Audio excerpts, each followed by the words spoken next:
Hello everybody, this is toysareruss, and for this new blocky figures review we're going to be looking at the Generation 1 Ratchet figures. So loads to do in this video, including comparing him with some other figures and of course bringing in a few other Blokees figures as well to see how he looks with them. So before we get started, I'd like to remind anybody who's not subscribed to the channel to hit that subscribe button for me now please, because it really will help me out. We also need to check out the packaging because this is simply stunning. Look at this box, it is beautiful. That is a fantastic reflective sheen, very much reminiscent of the shiny stickers, or I think they were just called shinies when I was a kid. Reflective foil looking anyway. It's so nice. It's all across the whole box, on the whole packaging, and exactly that, it's just a nice premium looking box. There's some of the other figures that are available as well, and he also comes with a different set of hands, a stand, and of course this accessory here which you can use on other figures as well. He also comes with one of these little collector's cards, and there's a little QR code that you can scan on the back there as well. Right, the stand, as I say, is brilliant because you put him on the stand. You can completely bend him in some of the craziest, pretty much borderline matrix poses. It will just hold his weight, no issue whatsoever.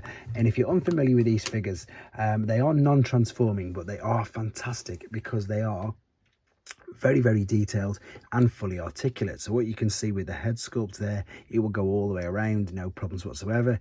Look up and down as well. The arms are ball and socket. Just, oh, there you go. So if they pop off, it's as simple as that to reattach. But you can move these up to get a T there. You can spin it all the way around. You've got a twist at the bicep. You've got a flexion at the bicep. You can spin the wrist. You've already seen that you can change the hands, which is a great little feature as well. There is a full unrestricted waist swivel, which is fantastic. The legs are also ball and sockets at the hips, so they will go as far back as what the skirts let you, which is, to be honest, it's about splits that way, and it's pretty much, oh, it's past splits that way. So if you wanted to do that, you can. You can't go any further than that because there's no actual thigh cut, but there is a decent knee bend. There is a swivel at the knee as well, which I suppose is as good as your thigh cut. And as you can see, there's a ball and socket for your ankle and your feet. So again, you can pose this guy in loads of different ways. I've had a few people ask about sort of size comparisons. They are bigger than core class, which you can see, and again a lot more articulate than your core class, but they're not as big. I've not got a deluxe Ratchet to handle. I've got one of the War for Cybertron ones, but he looks so completely different. It's not a fair comparison, to be honest. But of course, he's also nowhere near as big as your mainline Ratchet. But the one thing to remember as well is that this guy is is less in price than this particular guy. And of course, he is officially licensed by Hasbro and Takara as well.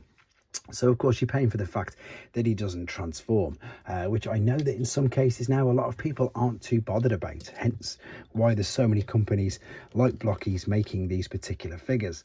The accessory blaster that he comes with, which you can see, is this. Quite a good bit of detail on that, to be fair. Oh, is it going to focus for me? There we go. Nice molding detail on there, and then you can attach this extra accessory over the top as well, and it's, of course, it's a blast effect, which again looks and works out brilliant. And of course, as I say, you can put him on the stand if you wanted to. You can make a little battle scene. They're just really good little figures. They've completely surprised me how good they are, and I think it's because they're incredibly, straight away, you know, they're recognizable as, you know, the figures that we loved as kids.